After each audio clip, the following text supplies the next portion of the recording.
Zosan everyone, my name is Wong and today we're going to talk about this. This is the Nikon Z50II, the latest entry-level APS-C mirrorless camera with a 21 megapixel CMOS sensor. As the name suggested, this is the second generation of the Nikon Z50 series. The body itself is about $900, and just like this kit, for $140 more, you can get the kit lens, which is the 16 to 50 f3.5 to 5.6, which I already got a few of them from my other APS-C camera. But personally, I don't really like this kit lens because the f-stop is so high, and therefore it'll be kind of difficult to use it in low light situation, and also harder for me to isolate the subject in my photos and videos.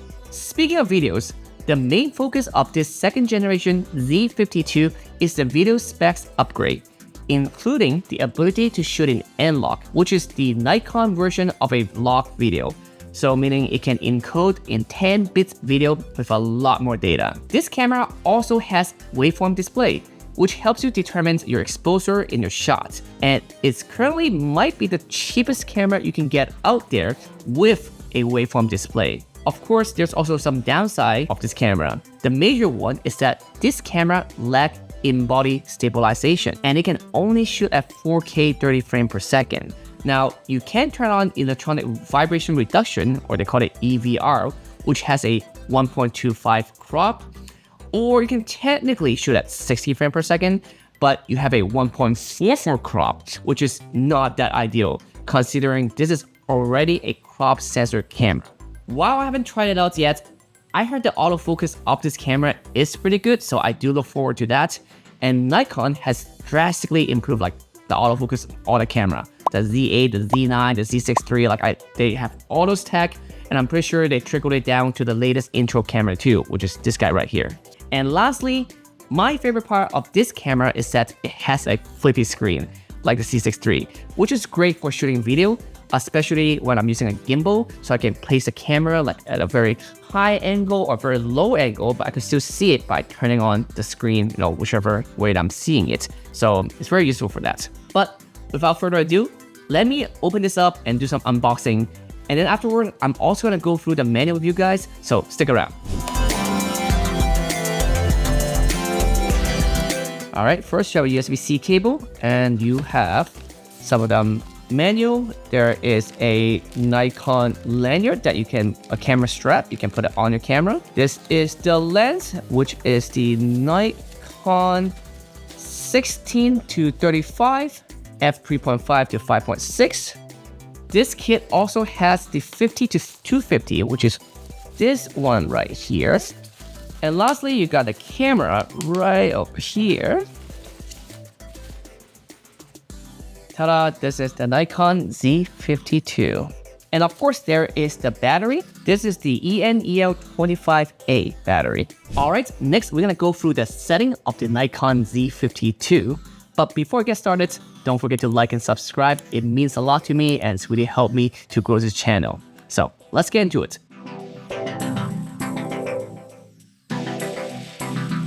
First thing I do notice is that the Nikon Z52 has a HDMI output, but it is a HDMI Type D, or known as a micro HDMI. So if you're planning to use it with a monitor or have it to output somewhere, I'm making sure you get the right HDMI cable. This is the first time I'm using it. I have never used this camera before. I do have the Z50, but not the Z52. I haven't changed anything in this camera. The only thing I've changed so far is the power off delay, which I'll talk about in a second. It's just so then the screen doesn't turn off while I'm talking for a little bit too long. Originally, I think it was 10 seconds, so I don't want that to happen. All right, so first we have the photo shooting manual. You can reset the manual here if you want. That's the first item. Storage folder is what you want to store your folder and how you name it. File naming, there is two naming systems. There's sRGB and Adobe RGB. That depends on which color profile you want to use. But you can change it to whatever you want. So for example, my name is Martin. I can change it to MWP for Martin Wong Photo, and then click OK. And then on my file will be MWP. They also show a little preview of what it looks like. So right here, you can see MWP1234 _ in between. Choose image area. this is that what area you want to choose to shoot. This is a crop sensor camera, so DX is the default. You can shoot one by one, you can do 16:9, but that will crop the photos or the video smaller. You mostly don't want to do that, especially if you're planning to edit your photos later, because you can always crop it in post. You will only do this if you really want to export the photo in just that format, because you cannot recover the area if you do one by one. So DX is usually the way to go. Tone mode, so you can use SDR or HLG, which is a newer kind of a standard that you can use, if you have a HLG compatible monitor. I wouldn't touch this, stick with SDR for now. Image quality, you can shoot in RAW, JPEG, /HEIF, and then you can choose fine, normal, basic. So it really depends on how good you want the image quality. One thing I want to bring up is that there is a question mark on the top right there, and there's a question mark right here at the bottom of this camera. So if you want to, you can just press that question mark and it will actually give you an explanation what each of those settings means. It doesn't display for every single setting, but a lot of them do. So it doesn't hurt for you to just click on it if you are ever confused. Image size, keep it large. There's no point for it to go smaller unless you are very limited in space, but you want to have the highest quality as possible. RAW recording. High efficiency is usually the best. You do not really need to go to lossless compression unless you really want to. But if you do lossless compression, the size are really, really huge. It really depends on how you want to, save your file. Most of the time, high efficiency should be enough. ISO sensitivity settings. This is where you can change your ISO. Normally, auto is pretty good when it's on P mode, but of course, if you switch to maybe manual mode, you can change your ISO. There is also a button on the top of this camera right here where you can change the ISO there. But you can also click on the ISO button to turn on and off the auto ISO feature. Let me switch it to manual so I can explain that a little bit. So in auto ISO, what it does is that is actually what I use a lot when I'm shooting my portrait, is that it will change the ISO based on what is the settings that you put in without changing the other stuff. Sorry if that's confusing, but let me explain that a little bit more. Let's say I will shoot full manual and I want to shoot at 200 per second because of how fast the subject is moving, and then I want my f-stop to be exactly 3.5. But what it does is that the picture is going to be pretty dark if I have a low ISO. However, if I choose auto ISO, the ISO will jump up to where it should be, what is the proper exposure should be. Now, keep in mind is that if you choose auto ISO, doesn't mean you can go really high shutter speed, because there's a limit of how high you can get. You can also choose the maximum sensitivity here of choose how high you can actually get, because sometimes if you get too high, it'll be noisy. And then at that point, it will usually compensate by, either making the picture darker or you will suffer from have a slower shutter speed. But it really depends on which mode you're using. White balance. For lots of beginners, they would choose auto, but for me, I usually choose K, which is Kelvin, and I stick with one temperature, maybe 5600, because what I do is that I can change my white balance in post. It's less confusing for me to have auto white balance, because in auto white balance, the picture can keep changing based on what the environment is like. But if I want a consistent photos sets at the end, the final product, it'll be really confusing and really hard for me to adjust which color temperature is which, unless I have a color card or something for me to pick the color. But I would usually stick with one white balance, especially if you're shooting in RAW, because you can always change it in post. Now, set picture control is also pretty similar. This is mostly for use when you want to shoot JPEG or export as a JPEG. I would stick with something that's not auto, so maybe something like standard or vivid would be great. It's just a great way for me to look at what the picture would look like if I change it to JPEG in post.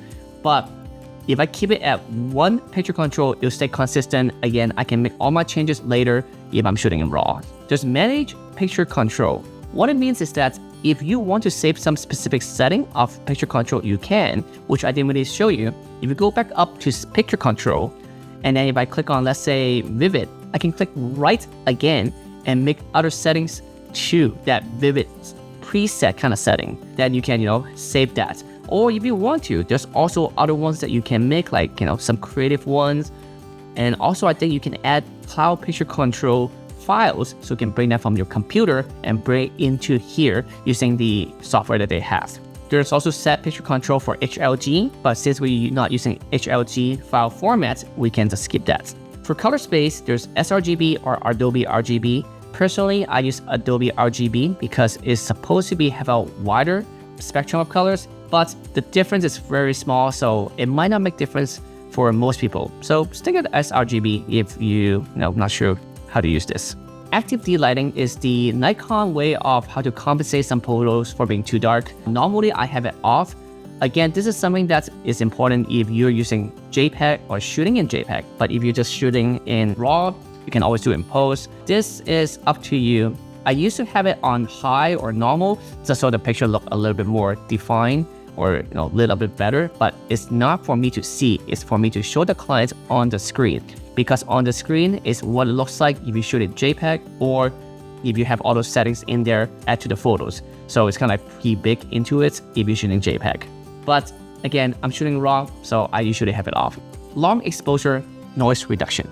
Now, this is if you want your photos that have long exposure, like shooting star photos or night photos, and you add noise reduction to it. Again, I have it off because I can do that in post. I don't want to do any of the changes or any more stuff to it to my photos until I get to the very end, so I can preserve more details. There's also a high ISO noise reduction. Same thing, and you can choose from off, low, normal, high. Very up to you. It's again really for pre-baked photo, doesn't apply to your RAW. Vignette control, similar, as the vignette control is the dark edges you have on your picture. Some people actually like to have it off, so then if the lens create a really strong vignette, they like the style. But some of them want to counteract that, so then they can use high, normal, or low to make sure those dark spots are a bit more brightened up. Diffraction compensation. Now that's a great question. I'm actually not 200% sure what is the definition for that. I know what it is, but it's hard to describe. But the good thing is that I click the question mark button here and it actually tells you what it is. So for here, I say it emphasizes outline to compensate for loss of definition as small aperture. So things are like high f numbers. There are diffraction compensation option in both the photo shooting and video recording manual, and change it to one apply to the other. So this is like about how things will look on the edge.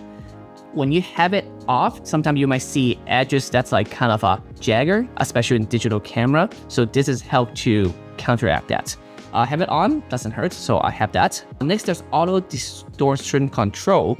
I think that one is based on the lens that you have. Some of them support it, some of them don't. This one might not have it, that's why it's off right now, or you can't really pick it, but you can turn that on or off. Next, there's skin softening. Self-explanatory, like do you want your skin to look softer? Yes, you can click that. And then there's portrait impression balance. Now this one is quite interesting. You can have 3 different modes. What is this? It's kind of like a preset for your photos. So once you pick one, let's say I want mode 1, I click on the right, I can now choose a little bit more color temperature to it. Let's say I want it to be more purple, and I can bring it to the left and a bit darker. Or if I want to, I can bring, it to the brighter and then make it more yellow, and you can make this changes as much as you want, and then you can set it, and then you can choose 1, 2, or 3. Normally I had it off because I can do again all these changes in post. Photo flicker reduction. Now this is important when you see light that has photo that's like flickering. So here I also tell you too, the shutter is released when the effective flicker at the lowest. So what it does is that kind of help you to know that the lights are not flicker or it's off. So if you see your photos are having those lights, especially LED lights or like fairy lights, they're just completely dark, you might want to turn this on. High frequency flicker reduction. Now this has to do with the different hertz or the power of the light. Sometimes you can see it in the camera already where the lights keep flashing, especially if you go to a different country where the voltage is different, that usually would be a little bit more obvious. So if that happens, you can turn this on, and then it will help you to figure out how to avoid that kind of like flickering in your photos. Now metering. Metering is how they determine where to get the right exposure, or at least calculate the exposure. There are 4 different settings here. Matrix metering is usually the full screen. Center weighted is where it's center the photo. Spot is exactly that one spot that you have. And then highlight weighted metering is where when you see some highlight, they'll use that as a point to say, oh, let's not overexpose it. Next up, you have flash control. This is like you can choose from TTL or manual. TTL is their, kind of either system for making sure that, is flashed properly. If you choose manual, you kind of have to choose more here to choose how bright you want the flash. But if you're not too familiar with this, I would say stick with TTL because then you can just have it autoed.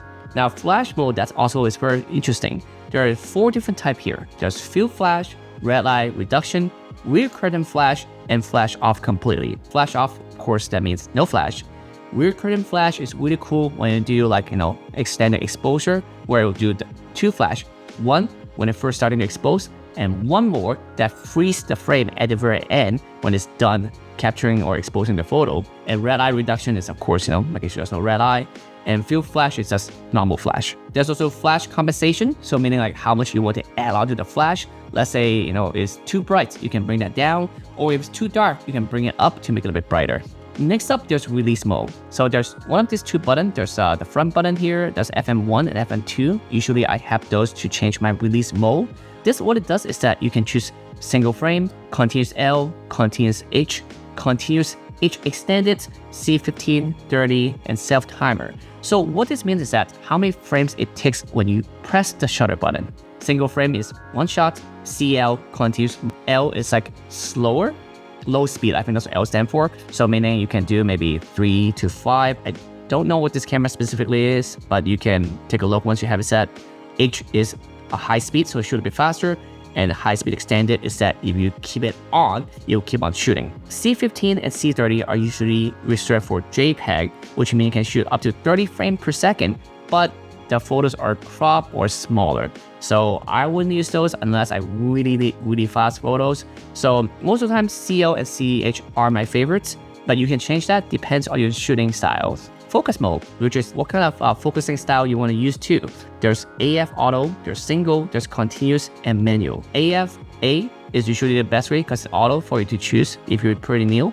Single and C are pretty good too, depending on what you use it. I don't think good is the right word to use it. It's really damn how you want to use it. So single is just a single point where you want to focus, and AFC is continuous. So even you choose a point, you'll continuous focusing that one spot. Depending on if someone coming closer or further, it will stay on that spot, but it will focus based on that spot. And then there's AF area mode. So which means you can choose how big of the area that you want to focus. There is auto area AF, which is the easiest for you to use because especially with camera like this now, they have eye tracking. You can use that just to track where you're shooting. There's also 3D tracking. There's also different wide or tiny or dynamic area. So you can choose different area on how you want to get your shot in focus. One of the new things about the Nikon Z50II is that you can choose the autofocus subject detection mode options. And there's a lot more now. There's auto, which is what I usually use, but there's people, animal, bird, vehicle, airplanes. So if you shoot something very particular, then you might use those, but auto is usually the way to go, especially if you're shooting with people. And then there's a manual focus subject detection area. That's like, when you have a manual focus, how big or how small the area you want to use to change the settings. Next, you have vibration reduction, which is kind of like image stabilization, but this applies to the lens because again, this camera does not have in-body stabilization. So you can choose normal or sports based on your shooting style. Next up, we have auto bracketing, which means you can take multiple photos at different brackets or different exposure. So if you turn it on, you can choose how many shots. You can go from 3, 5, 7, up to 9. And of course, you can change the increment too, meaning how much of a difference of each shot. At 0.3, it's very tiny, so you can't really see much of a difference.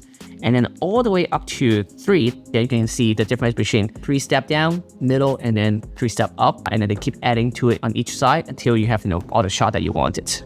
But don't forget to turn it off if you're done with it. And then there's multiple exposure, which I don't know why it's turned off right now. I'm sure there's some setting that I have to change to get that, but I don't use that a lot. So to be honest, I don't really know how to get to, use, but, you can always look it up easily. And then HDR overlay, which is a way for you to take multiple photos and then you can put it on top of each other and then use HDR so that picture will be not overexposed or underexposed. This is something that I don't use, at least on the camera. I just do bracketing and then I do it in post because I don't rely on the camera doing it. It will just, again, bake into the photo. But if that's something you want to do on the field, then sure, you can use that. Next up, interval timer shooting. So this is very useful if you want to do like stargazing photos or just shoot a bunch of like, maybe time lapse.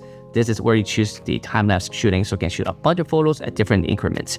If you click right, you can actually see how to do different setting, like when does it start, choose what's the interval between each shot, and then how many shots, how's exposure, and all this other setting that you can choose to based on all the setting that you want for your shot. And there's also time-lapse video. What it means is that it's kind of the same thing. The difference is that the export, instead of a lot of photos, it's going to be one single video. So that's why you can actually see different video type option that you can hear. Like for example, video file type. You can do H.264, H.265, you can choose the FPS. I wouldn't do this normally. Between the two, I would choose interval timer shooting because I'll be shooting with the full sensor, and then pictures are usually bigger and have better resolution. But the file's gonna take much bigger because you have much bigger files, and I'm using RAW. So that's up to you. If you only want a quick video and you think you can trust it, you have the setting all correct, then do time-lapse video. If not, I would suggest use interval timer shooting, and this you can edit all the photos in post and then bring it into editing software later and just make it time-lapse that way. Lastly, in the photo shooting menu, there is the focus shift shooting. This is something that's really useful when you do macro photography, especially. What it does is that it takes a lot of photos from different focus and bring it in and combine it into one. This is something that's, if you're shooting like, buffs or small things or a student display, it's very useful. For most people, you wouldn't use it normally, but it's really fun to try. Alright, so that's the photo shooting menu. Next up, we're gonna go up to the video recording menu. And just like the photo shooting menu, there is a reset video recording menu button here. So let's say you wanna have all the setting back to default, just click yes up here and it'll all go back to the way it was. Storage folder, where you want to put your folder. This will light up when I have a memory card in there, but I currently do not. So that's why it's grayed out, but normally you can change which folder to store your photos, your videos. File naming, similar thing, change the name. Video file type. Now, this is what makes this camera very special, is that there are 3 different settings here. You can shoot in 8-bit 264, 8-bit H.265, and also 10-bit, which is really good for a crop sensor camera, an entry-level camera, which is pretty surprising, and you can recover a lot by shooting in this 10-bit mode. If you want to click right, you can also choose the 3 different styles. There's SDR, HLG, and also N-Lock. Personally, I've been shooting with N-Lock because it can let me recover a lot more data and can grade my videos a lot more interestingly too. So I would usually choose that. But if you're very new to color grading or video shooting, you might want to just stick with 8-bit or even 10-bit and using SDR. Next up, we have frame size and frame rate. So this camera can shoot at 4K 30 frames per second, but technically it can also go up to 4K 60 frames per second. However, there is a crop factor, which is 1.44. Again, not ideal because this camera is already a crop sensor camera, and if I go for 1.44, it's gonna be even smaller. And then there's ISO sensitivity settings, which is similar to the photo, with a little bit less kind of control here, but pretty similar, which is where I choose the ISO for video. White balance, same thing as we go over before. Picture control, same thing. Some of this will be gray out depending on which mode you're shooting. So let's say I change it back to H.265 8-bits, then you can see, the picture control turning back on because, you can put those changes, those looks, those style, the presets into the video. But when I'm shooting with log, they usually do not have that come in, so that's why some of them are grayed out. Now, all of these settings are pretty similar to what I've set, so I'm gonna go through some of them that is not here. Product preview mode. Now, this is something that's different.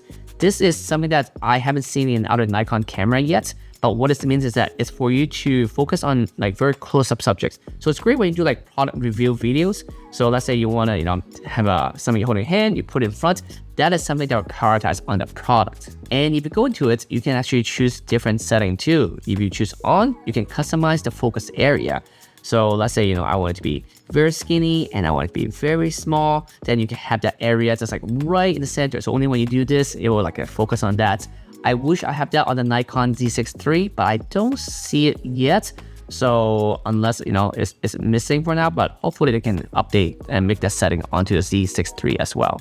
All right, then we have VR, we have electronic VR sampling, and then we have microphone sensitivity. A-S-OK. Nikon doesn't have the best track record when it comes to the microphone. So I usually will do manual instead and then choose the level based on what environment I'm in. It's like right now it's definitely over. You can see it's clipping at red. So I'll bring it down, let's say down to 8, maybe somewhere like 11.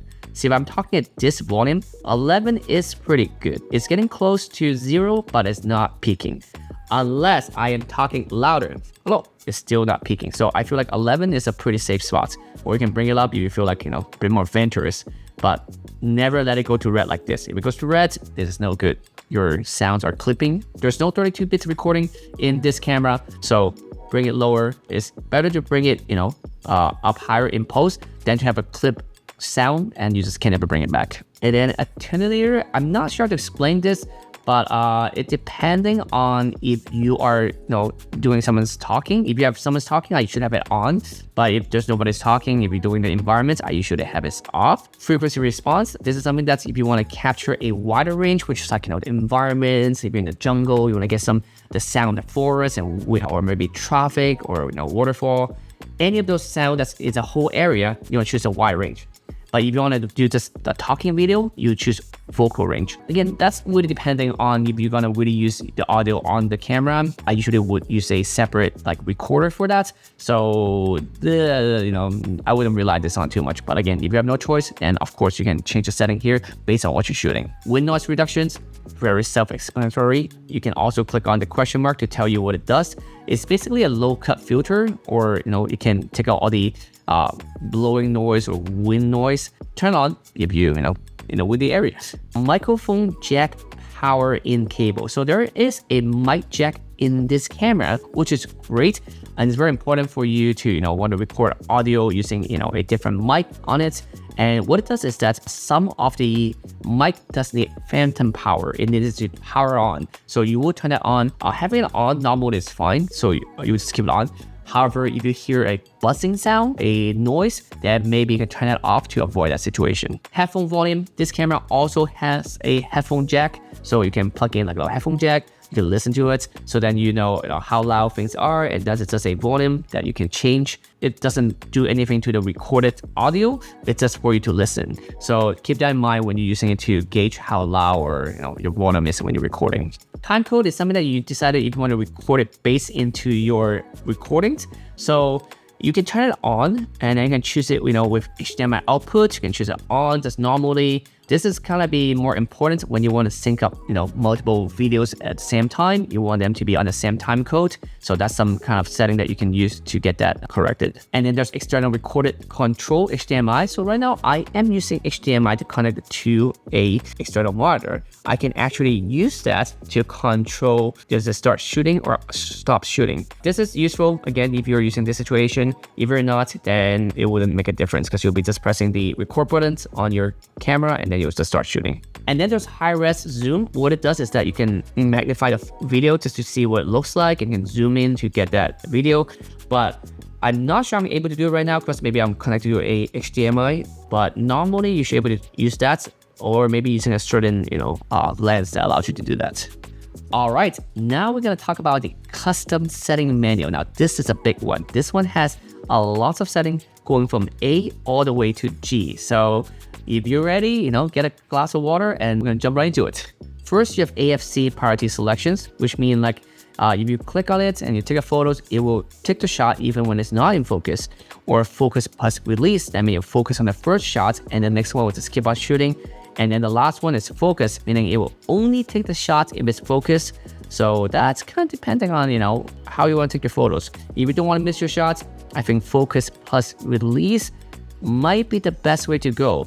Or if you feel like you shoot really fast stuff, like sometimes when you do, let's say, sports photography or animal, wildlife photography, you just want to get the shots. Even if it's slightly off focus, choose release. AFS priority selections, which is, again, do you want, when you do single focus, are you doing focus or release? Okay, next you got focus tracking with lock on. So this is about if you have something that come in front of the camera, do you want it to start picking up on that subject, or do you want to stay on the subject that you have earlier? So you can choose 1 for quick or 5 for delayed. focus points you use. So this is about how many focus points in this camera you want to use. I don't see why you want to use all points. Maybe some people use alternating points because, maybe things are too close to get confused, but I usually would keep at all points for this. A5, store points by orientation. What it means is that you can store different focus points and also AF area mode based on how you shoot. This is pretty useful and pretty fun if you shoot a lot of horizontal than vertical. So then let's say I'm doing a portrait photos. I want my shot to be the focus point right in the middle. Now I'm doing horizontal, but I'm doing vertical. Most likely the person is gonna be a bit higher in the frame. So I'm gonna have my focus points up a little bit on the top. So I do want it to change based on, the orientation. So I could choose focus points or focus points and AF area mode when I'm shooting this kind of setting. AF activation, autofocus activation. So this one that you can choose it to have the shutter button. When you half press it, it will focus on your shot, or you can use it to only the AF on only buttons to focus, which is this button up here in the back. This is really a personal preference. There's no right or wrong. Some people do use the back button only, and you might like, why? Because some people want to get a shot that's, things are moving in and out, or if they like to shoot like sports or wildlife, then again, they might only need to focus when they want it to be focused. So then they could still take the photos while it is off focus, but when the animal or something come into the frame where the focus plane is, then they can click the shutter without the focus changing without them once, Focus point persistence is about how sticky the autofocus point is. Limit AF area mode selection. So this is like how many selection you want. There are a lot here. And then if you want, you can turn them on or off. So then you don't have those selections show up if you want less selection for you to choose things faster. But if you feel like you're going to use all of them, then, keep them all on. Focus point wrap around. So what it means is that when you click left, up, right, down, whichever way, if you have it on, that means if you go all the way to the left, it'll come out on the right side. And then it's up hitting off a wall, like a virtual wall. Same for up and down. I usually would have this off because once click the button, smash it, so I can go all the way to the edge. It will be confusing if I do wrap around and just a non-stop loop. Then we have focus point display, so you can have what is the focus point looks like for you, and you can turn them on or off, and also change the focus point color from white to red. A lot of this is personal preference, just to make it easier for you to view and also easier for you to know how you're focusing. A11, built-in AF assist illuminator, which is there's a little light right up here. So when it's super dark and this is turned on, you can see this green light, it turns on. See that? So this light will show you to help you get a focus. Let's say you're in very dark environments like a party or like a club. If you have this on, it will help the camera to figure out where is the objects and help you get a focus shot. But of course, if you shooting like a concert or what is that like a public concert, but let's say a very environment that you do not want some green lights shooting out, then you might want to turn that off. All right, focus peaking. This is something I do use. What it does is that it helps you to focus, or at least let you know where your focus is. So let me go ahead and turn this on, and then let's choose a color to you. Let's say blue, because that's not as natural in the real world. So let's say I put a lens cap right here, and then if I change the focus ring, you can see some blue line and dots start showing up. So if I say I want to focus on just the lens cap, I'm gonna turn my focus ring until you see the blue is right on the word where it says Nikon right there. So if I take a photo right now, it will definitely be in focus where I exactly want it to be. Next, you have focus point selection speed, which is like how fast this direction pad allows you to move. Go high if you shoot pretty fast. Go low if you feel like it's moving too fast, especially when you're holding on a button. You'll see how fast it moves. All right, now we're gonna down to metering exposure. So you can choose ISO sensitivity step value from 1/3 to 1 step. So meaning how big of each step when you up the ISO. If you do 1/3, which is gonna give you more control over it. But if you feel like you're gonna do big step each time, you can do 1 step. Same thing for the EV steps for exposure control, which is the exposure value, which is this right here. You can change it so that in the button, you turn it, it'll do 1/3 of a step, or half a step, or a full stop. And then B3, easy exposure compensation. I actually do use this, so I usually turn it on and auto reset. What it means is that when I'm shooting, I can just turn the dial and it will just compensate my exposure. So meaning like, it's suddenly like, oh, I want it a bit brighter. I just turn my dial, it'll be a little bit brighter, or the other way around, a bit darker. And when I turn off the camera and turn back on, it'll reset back to where the normal exposure is. And then there's matrix meter face detection. So it'll detect face to see where's the brightest point is, and you'll expose based on that highlight point. Center weighted area exposure. So this is like when you choose center weighted exposure, you can choose that area, how big it is. There is standard, there's small, and there's average based on the area you choose. And lastly, you have B6, which is fine-tune optimal exposure. This is something you can change the setting if you want to see what is the exposure is like specifically. That's for you to fine-tune it, but normally you wouldn't really have to touch it. Next, we're gonna go through the timers and AE lock. This is the smallest menu that they have in this, or sub-menu in this part. It's only 3 things. There's shutter release button, auto exposure lock, which is a button you can choose if you pressing the shutter button, does it like lock the auto exposure? You can have it off, you can have it on. I should have it off because if the condition has changed, I want the picture to change accordingly to what the shot looks like too. And then there's self-timer, very self-explanatory. You can choose how many second delay. This is great for selfie, or you want to do photos with all your friends, put on a tripod, set a timer, and then you can choose how many shots and then how long it waits between each shot. So let's say I want to do 3 photos, and each shot wait about 3 seconds, so to give you a little bit more time to do different poses or faces. So yeah, just very fun with self-timer. And lastly is power off display.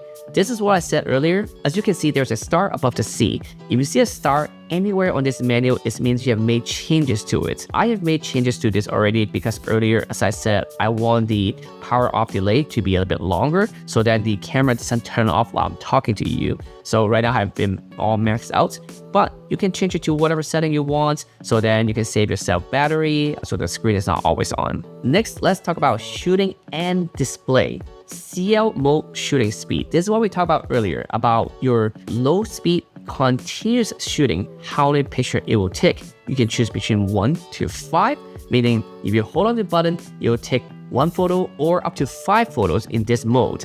Maximum shots per burst, so meaning if you hold on to the shutter button, how many pictures it will take. Right now it's up to 200, but you can set it to something lower if you don't expect you to take 200 photos at the same time. Another cool feature that brought into the Nikon Z50II is the pre-release capture options. What it means is that you can actually get some shots before you press all the way the shutter. What it does is that your camera is actually constantly recording when you have that turned on. Once you click the shutter button, it will keep the image right before it. So this is very useful, let's say you're doing sport photography or like animal photography, because by the time you click the shutter, it might be too late for the shot. But if you have this turned on, you can technically get the shot right before the action happens. D4, sync release mode options. So this is something you can choose if you want to sync multiple camera with one master camera to them all have the shutter to go off at the same time. You most likely don't have multiple Nikon cameras, but if you do and you want shooting them all at the same time, then that's where you go. Exposure delay mode. So this is something that you want to turn on. Let's say you're expecting some sudden change in exposure, but you don't want the camera to make changes based on that. So let's say firework, or sometimes that people are sudden flash. You don't want that changes. You want to keep on what you had. Then you just have it delay for a little bit, which you can have it up to 3 seconds here, but that is not an always used case. And then shutter type. There are 2 shutter. There is a mechanical shutter, which is what you hear when you hear a click, or the electronic front curtain shutter, which is a lot of mirrorless camera can do now, which is really quiet. So let's say you're shooting a quiet recording session, you want to keep it at electronic front curtain shutter. Extended shutter speed. Now this is very useful if you want to do long exposure. Traditionally, you can go only up to 30 seconds on camera. I'm not sure is it because of some laws or regulation, but now with this turned on, you can go up to like 900 seconds. Limit selectable image area. It's kind of what we talked about earlier. Do you want to use the whole sensor or only 1x1 or 16x9? You can turn those on and off if you feel like you want to make those changes. I keep it at the full sensor anyway, so on and off doesn't matter because I don't make the changes. File number sequence. This is like if you want your file number go from like 1, 2, 3, 4, 5. There's different settings. There's on, off, reset. You can look into detail what you can do, but basically it's like, do you want them all start from 1, or do you want to start off from where you left off last time? I should keep it on because it's easier for me to know, where my files are, and also like what's the last shot I took. So let's say I took 500 photos, then if I turn it off, the next time I turn it back on, it will shoot at 501 instead of starting from 1 again. View mode photo live view, that's what LV stands for. So this is something that's for you to see what your shot would look like. Right now there's 2 options. There's show effects of settings. There's also adjust for ease of viewing. So for example, you're in a very dark environment and your setting for your shot is very, very dark. If you choose show effects of setting, it will remain dark. But if you want it so that you can see what it could look like, you can choose adjust for ease of viewing. And from there, you can also choose auto or custom based on, what kind of setting you want for the, what do you mean by, adjust for ease kind of thing. But this is something that you might want to keep in mind. If you have turned on adjust for ease of viewing, if you don't look at what the photos or video look like right after, it might be completely different than what is on your screen. So be cautious if you have that turned on. There's Starlight View, which is similar to what we talked about for making you to look at the screen easier. If you have that on, the screen will be brighter in very dark environment so you can see better. Warm displays colors. So this is something that's useful when let's say you're shooting star and it's hard to see. You do want to turn it on so that you can kind of see what the shot looks like without like getting too much bright lights that will affect the rest of your shots. Let's say you try to do like a shot where it's in a really dark room. If your screen is really bright, then it might affect what your shot looks like. So this is kind of actually the opposite of what you want to do from earlier, which is make the screen brighter. This will make the screen a bit warmer and not as bright. So that depends on if you need that. Next, we have view all in continuous mode. So let's say if you hold on a button, you do a continuous burst. It will actually show you, like let's say you take 5 photos. It will show you all 5 photos until the last one every time you get to the first photo. But if you have this off, then it won't do that. It will only show you that photos where you stop. Normally I have this turned off because I want to show maybe myself or someone else the photo, and it'll be really confusing for them to see the photo and then suddenly it become the last photo. So it will become a different shot while I'm trying to show them. D14, release timing indicator. So this is where it show you where the release would look like. So essentially we take the shot. So there are 4 options. There's A, B, and C.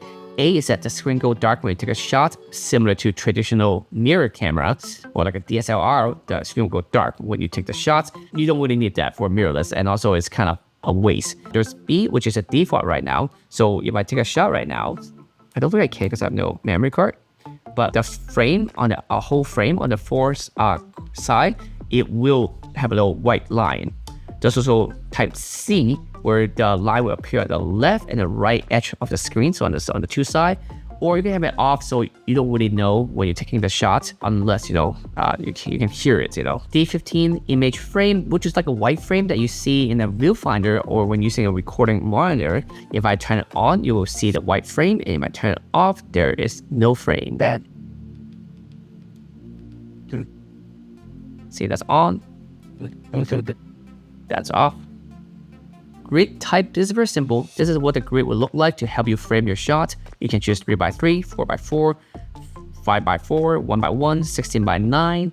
So depending on what you want, it doesn't get in your shot. It's just really for you to frame your shot. Normally I like 4x4 because the frame may look better. But let's say you're trying to shoot horizontal content and vertical content or you crop later, then you might want to do 3x3 because the 2 line right in the middle will help you to see where the vertical shot might look like, at least closer to what it looks like. If you just stick within that frame in between the 2 lines, then you can get vertical shots. Virtual horizon type, this is like the little jet fighter kind of thing. You can see the line. There's 2 types. There's A and also B, which is just 2 lines at one at the bottom, one on the side to show you if your shot is actually horizontally or vertically, I guess, if it's like actually just on a flat surface. I usually have it on A, so I know if I am seeing some my shot is it off balance or on balance. Half press to cancel zoom. What it means is that in manual focus mode, if I have this turned on like right now, and then if I press a button on the back, the magnifying glass is a plus one, boom, boom, it will show me what it looks like of a shot just to help me, focus the shot a little bit. This is actually not what the final photos will look like. If I half press it, it will show me what the whole shot looks like now. So that is really help you to focus your shots. Custom monitor shooting display. So in case you don't know yet, there is a display button on the camera. If you press it, there are different options. Right now it's showing 5 different options. So when you press a button, it'll go for 5 of those options. Now, one thing I also didn't know before until like maybe a few years ago is that you can choose a display, let's say display 4, and you press right, you can actually do more different settings changes to it. So let's say you want 4 to only show the histogram, it will only show the histogram and the rest will be the other ones. But if you want to have it, also show you detail, then it will show you detail or whatever you want. So if you really want specific setting on what each display can look, you can make that change. Same thing for custom viewfinder shooting display. That's when you're looking through the viewfinder and what are the display will look like. And again, you can press right one more time to choose different option for each of the display options. Next, we're gonna get into bracketing and flash. So flash sync speed is how fast your camera sync with your flash. You can choose from 200 of a seconds to 250 of seconds to all the way down to 60 of a seconds.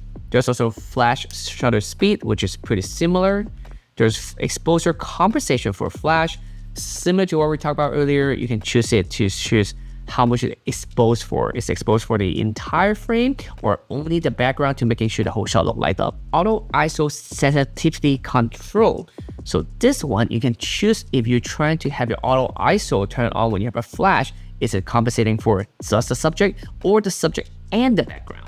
E5, when you're in manual mode, which I'm on right now, you can choose different auto bracketing style. You can choose what it's like with the flash, the speed, the aperture, what will change, what will bracket, or what wouldn't change based on this setting. And then E6, there's bracketing order. So like we said about earlier with bracketing shoots, you can shoot multiple shots at different exposure.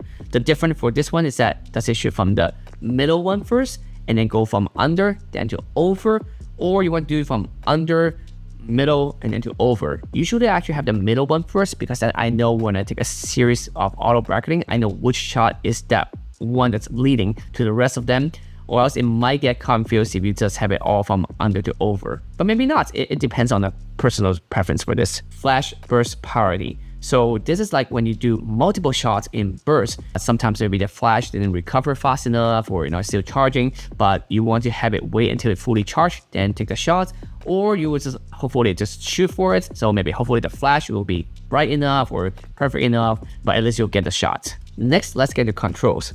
The first one is the customized eye menu, which is this eye button right here. When you click on it, you can choose each of those boxes to what it is. If you choose one, you click on it, you can choose different setting and change it up. And then custom control shooting, which are a bunch of all these buttons that you can change to different things, including even the buttons on the lens. So I don't have it on this lens, but some of the lenses right now, they do have function button on it too, which allows you to change it to different setting based on what you set here. Custom controls for playback, similar to what we just talked about, but that is based on when you're on playback mode, which is the playback button right here. When I press play, you want to have different settings. So this is something very useful for me. Let's say I would change the setting for the FN1 button for rating. So when I am on playback menu, I can click on that. I can start rating my photos just right there on the spot. Next, there's touch FN, which is like letting you to touch the screen to choose different settings or making sure that you can like change your focus. This only works on this camera when this screen is stored in here in this lock position with the screen facing you. And then control lock, which is allows you to lock certain things, which is, for example, shutter speed, aperture, or focus points. That is useful in some use case scenario, but most of the time you don't want to touch that, so then you don't get confused of like, why can't I change my settings? F6, reverse dial rotation. So you can use this to change the dial right here. Some people like it different than others. I usually don't touch it. I might change exposure compensation if I'm used to a certain way for, how I want to change my settings. But I think it's really a personal preference again. Release button to use style. I actually have this on. What it does is that if you turn it on, let's say I want to change the ISO. If I press it once, I can change the setting however I want until I press it again, or if I press the shutter button. If I have it off, as soon as I release the button, it will not allow me to make that change of the setting. So I should have it on so it's easier for me to click the button real quick and then make the change there. Reverse indicator, that's pretty simple. Do you want the overexposed on one side or do you want it on the other side? It's just personal preference. Reverse ring for focus. That is very useful for someone maybe coming from a different brand, which is like, when you turn the focus ring one way, it'll focus either closer to you or further away, and you can change the direction counterclockwise on this setting. Focus ring rotation range, that is, some lens allows you to choose it so that you don't have to do the full circle in order to get the full change of focus. So sometimes you can just do a micro changes, but that's only applied for some lenses. Control ring response. So for lens as a control ring, you can choose how sensitive it is, high, low, that's up to you. Switch focus and control ring roles. So for lens that have a focus ring and a control ring, you can choose, to swap them around if you really want to. For lenses that has power zoom, you can change the setting here. You can use the plus or minus to control that power zoom, or, you can change the zoom speed in here as well. And then there's the full frame playback flicks, which is your finger flick on the screen. You can choose flick up to do something, flick down to do something, or flick left and right to choose where the photos go. Some people like the opposite direction, like, when they go left, the picture actually go left, or you can choose left to make it go away, so go the other way. But for video mode, custom eye menu, same thing. You click the eye, what option you have out here, and then you can click on custom control for the function buttons, or the buttons up here, or buttons on your lens. Control lock, what we talked earlier, you can lock some of your control, shutter speed, aperture, focus point, which you most likely don't want to do unless you really want making sure those things are not moving. Limit AF area mode selection, again, same thing of like which area points that option you want to have. I wouldn't touch it. All right, AF speed and AF tracking sensitivity. So AF speed is how fast it autofocus. Well, you might ask, why do I want my autofocus to be slow?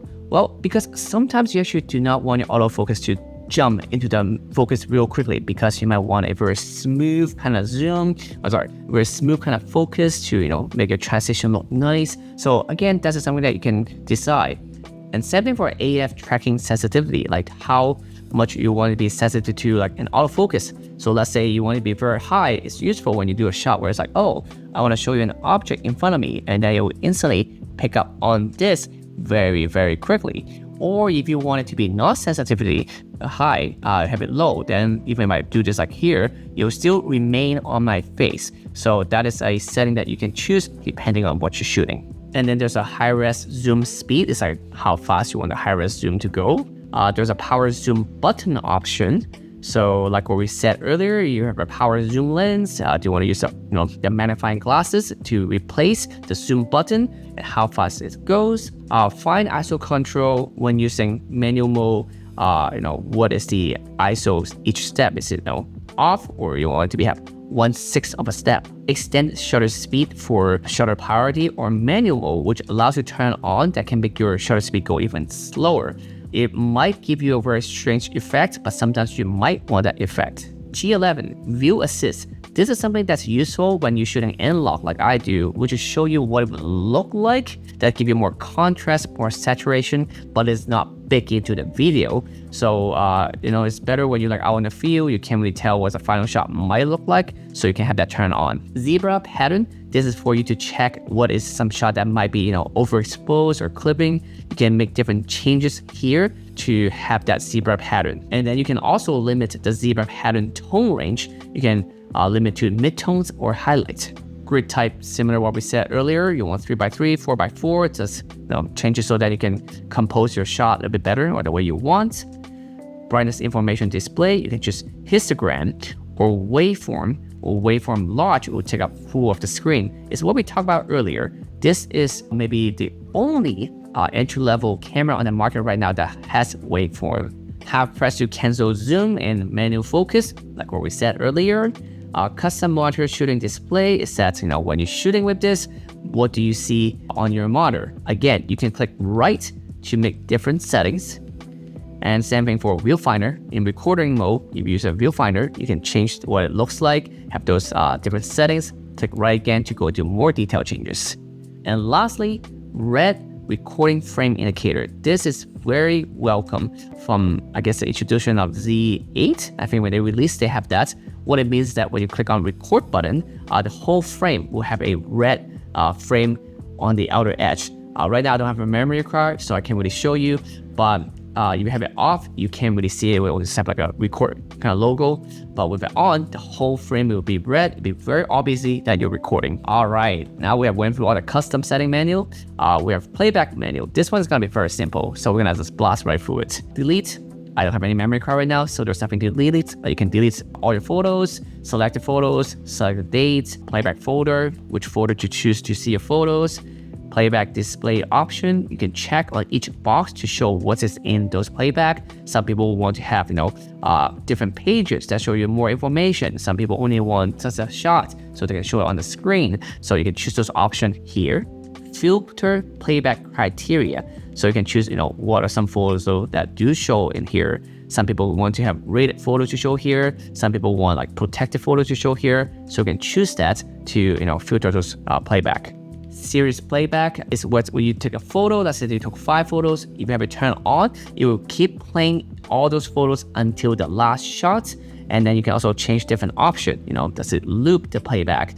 Does it, how fast does it go? And also do you want list the whole series a single thumbnail when you have to zoom out, or you want actually each shot to be displayed? Picture review is that when you take a photo, does it show you the picture instantly? I actually have that off or monitor only because when I'm taking photos, I don't really need to see the shots because it kind of slow my process down. I want to instantly see what I'm shooting. This happens when once you release the shutter button, it will show you the playback. It used to be kind of useful when I'm using DSLR because there is already a black screen anyway, but now I'm shooting mirrorless, I actually don't have that turned on. After delete is that when you delete a photo, does it choose to show you the picture before or after? So let's say you took 3 photos, you delete photo 2. After you delete that, does it show you photo 1 or photo 3? For afterburst show, similar to what we said earlier, does it show you the first shot or the last shot? And then there's record camera orientation, so it knows that when you're taking photos, is it shooting vertically or horizontally? So then the shot will be displayed the way that you want it. And of course, auto rotate photos is how you see it instead of just the recording part of it. All right, simple and easy for playback manual. For setup, a lot of these are personal and also really self-explanatory, so I'm not gonna go too much into details of each thing, but I'm just gonna, again, blast through them very quickly. Let's start with the first one. Format memory card, save user settings, save your setting, reset, languages, time zone and date, monitor brightness, how bright is your monitor color balance, if you wanna make your monitor a bit different color, viewfinder brightness, which looking through here, how bright it is, viewfinder color balance, same thing, do you want to change the color of it, you can. Viewfinder display size, which is, how big are the displays in there, you want it standard or you want small, so they're a little bit smaller. Some people like it smaller so they don't have to look around the shot, they can just look at it and see the whole shot. Limit monitor mode selection, which is this button here, which is do you want to have only on this monitor or viewfinder or on different monitor? I can't select it right now because I'm plugged in and recording, but you can click that to choose different selection that you have. Auto rotate info display is to show you when you have the shot vertically, are the text also vertical or is it stay horizontal? I can't believe this wasn't a setting back then, but I'm glad that it is now. Red lamp recording brightness. So let's say when you're recording, does it show this little red light here and how bright it is? You can have it off. Usually I have it off because I don't want it to be, get into the shots, especially if I'm shooting weddings. I don't want to have a bright red light somewhere far in the background, if someone's shooting from the other side. So yeah. Autofocus fine-tuning options. So if you want to, fine-tune your camera with autofocus, you can do that in here, but usually you don't really have to touch that. Non-CPU lens data. So let's say using a third-party lens or a old manual focus lens, it doesn't have any data in it. You can use it to add it, so you can change the settings. So then when you, pour it into the computers or anywhere, you know what that lens is supposed to be. Distant units, you can go for meters or feet. Save focus position, which is your focus points, does it stay on the same spot, or when you turn it off, it resets somewhere else. Setting for save zoom position for PC lens, which are power zoom lens. Image dust off reference photos. I don't have any photos in here, so I can't do that right now. Pixel mapping. So what it does is that, let's say you have a bright spot in the sensor. This will help optimize it, trying to figure out what's going on, and then remap it, so making sure you don't have a bright spot. If you click start, it will start the process, and in that time, you just don't turn on the camera, give it half a minute, and it'll do the job. And when it's done, it will show you that's completed. Image comments and copyright informations are information you can put into your files. So then when you look in the computer, you can see, all the metadata, you have, stuff in it. Usually I put my names in there. So then at least, I can identify my photos if I ever need to. IPTC is similar. It's just more things that you can add to the photos, like comments and stuff like that. So then you can have more data or reference point. And then you can change the headphone jack to be for headphone, or is it for like a remote switch, or you can just let it auto so it detects whatever it is. Voice memo options. So let's say you choose one of the button, become voice memo. You can change your setting here. Like, do you press and hold to record it, or press 1 to start and let go to stop? Camera sound. So you can choose if there's camera sound on this. Does it beep? What's the volume? What's the pitch for it? Unfortunately, you still can't change it into a cat sound yet, which I hopefully have them allow me to do, or a custom sound. I want me, when I press the shutter button, it will make a male sound or something else. Not yet. Nikon, please give it to us. I know you can do it. Silence mode, again, very useful if you're shooting somewhere where it's very quiet and you want to maintain that quietness. You want to turn that on. I actually have that in my custom menu, or change one of my function button into a silence mode on and off. Touch control, which is like, can you touch your screen? And you can choose to have it on for all time, or only playback or display, so that you can use the touch screen at all. Self-portrait mode, it says it'll disable all this button except the shutter button when you have the camera screen flip out, so it'll actually press the wrong button. Pretty useful. I have it on since most likely I'm not changing setting when I have it in selfie mode. HDMI, which is the HDMI output, where you can change the resolution, you can change the output range, you can change if it's a clear display or show on all the display that I'm seeing exactly right now. Pretty useful when I'm doing recording like this. But if I'm using it for a webcam, I'm sure that I will turn off all the shooting info or all the camera info display. USB connection priority. So when you plug it in, is it for uploading or is it still for shooting? Conformity marking, this is just regulation stuff. You don't really have to look at it. That's not a setting. This is for it to have. USB power delivery. If you plug in USB-C, which is right here, do you want it to deliver power? The answer is yes, most likely, because you want to have power for this camera when you plug it in, or you can use it to charge your battery, which is useful. One thing I do notice is that the Z50II doesn't come with a battery charger. So if you want to charge your camera on the go, that is the way to do it. Energy saving mode in photo mode, which is like, when you look at photos, you're not doing anything, it'll just kind of turn itself off. Energy saving mode, so let's say when you're shooting photos, after 15 seconds, you're not doing anything, you turn it on, it will just make the display go dark, it'll turn off the display to save your battery. Slot empty release lock, which is like, can you take a picture while there is no memory card in the slot? Right now, I do not have it, so it's okay, I can take photos. But if I have it turned release lock, it wouldn't let me take a photo because it is locked. Save and lower your menu setting. If you have, your artist setting, you want to save them. Once you have a memory card, you can save it and then you can, load it back in. I highly suggest it if you ever take your camera to go fix, because sometimes they reset all your settings. So saving all your settings, saving all your shooting settings is very useful. So you don't have to do them all over again. And of course, there's reset all setting, which you can just wipe it. And lastly, firmware version. This is where you update your firmware on your camera. Right now, there's nothing to do. Next, we got network menu. This is just all the options that you need to do connection to other stuff. So for example, you want to connect it to your smart device. If you're using Nikon SnapBridge, this is where you do all your settings. Lots of them are pretty simple and very easy to understand, so there's not too much for me to explain here. Lastly, there's the My Menu function here. What you can do is that you can add all your favorite settings that you usually use. For example, my favorites are the video one, where I choose between AF speed and then also the AF tracking sensitivity, this one. So I can put it in here. So you want to make my changes, I don't have to dig through my whole menu to find out where it is and go through all of them.